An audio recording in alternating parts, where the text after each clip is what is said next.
Look at this figure that's on the screen. We have a tilted square, two right triangles in the corners, and two apparently simple measurements, 3 centimeters and 6 centimeters. The question is, what is the area of this square? But be careful. A lot of people look at the figure, do some quick calculations, and end up coming to a completely wrong answer.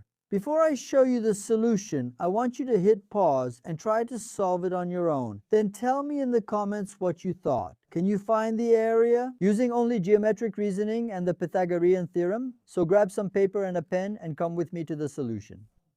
Thanks to our community, we made it to the top 20 in Brazil in the Premier Best 2026 in the Education Influencer category. If my videos have helped you in any way, I ask for your support on this journey. You can vote every day, and the link is in the description of this video and in the first pinned comment. Thank you so much for your kindness, your trust, and for being part of this achievement. So, were you able to solve it on your own? I'll show you the step-by-step solution now. Take a look.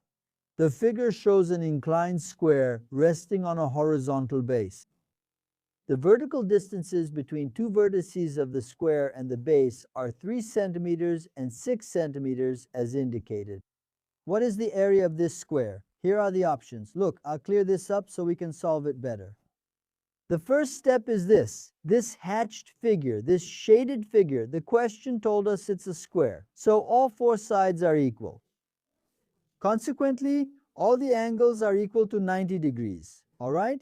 The sum of the internal angles of a square is 360 degrees. So we have that each angle is 90 degrees. Now, for us to be able to find the area of this square, let's start breaking down some angles here. This angle here of this triangle, I'm going to represent by x. Now pay attention. Why? Because here, look, we have a straight angle. That is, the sum of these angles is equal to 180 degrees. The sum of angle x, this 90-degree angle and this angle here. Adding all of this, we have a straight angle which is 180 degrees. Now, if the sum of this angle that I marked in red is 180 degrees and we already have 90 degrees here from the square, then the sum of the other two angles that are part of the triangles has to be 90 degrees, right? If everything is 180, we already have 90. So, this angle x plus this other angle here also has to be 90 degrees, all right? Now, if we already have x, and the sum of these two angles, look, the green one and the red one, is equal to 90 degrees, then this red angle will be 90 minus x, all right? If the total of the two is 90 degrees and I already have x, the other one will be 90 minus x. Now, think with me for a moment. It's going to be the same thing in this triangle. Here, the sum of a triangle's interior angles is equal to 180 degrees, and we already have 90 degrees here. So the sum of the other two angles in this triangle, that is this green one and this red one here, also has to be 90 degrees, right? The sum is 180, we already have 90, so the sum of the other two has to be 90 degrees. If this green angle is x, then the other angle will also be 90 minus x. Now let's see. Think with me for a moment. Look, looking at this triangle here, you can see we have a 90-degree angle, and the other angle, that one up there, is 90 minus x. Now look at this other triangle here. This angle here is exactly 90 degrees, and this one is also 90 minus x. So this triangle has two angles equal to this triangle here. And if these two triangles have two equal angles, consequently the third angle will also be equal. That means the angle up there will also be equal to x. And that's what we conclude. And this triangle down here is exactly the same as this other upright triangle. So, pay attention here. Look, if this triangle that I marked in orange is exactly the same as this triangle here, then consequently their sides are also equal. In other words, one leg measures 3 centimeters and the other measures 6 centimeters. Now take a look. If we analyze this figure carefully, what do we notice? This orange triangle is a right triangle. The hypotenuse is the side opposite the 90-degree angle.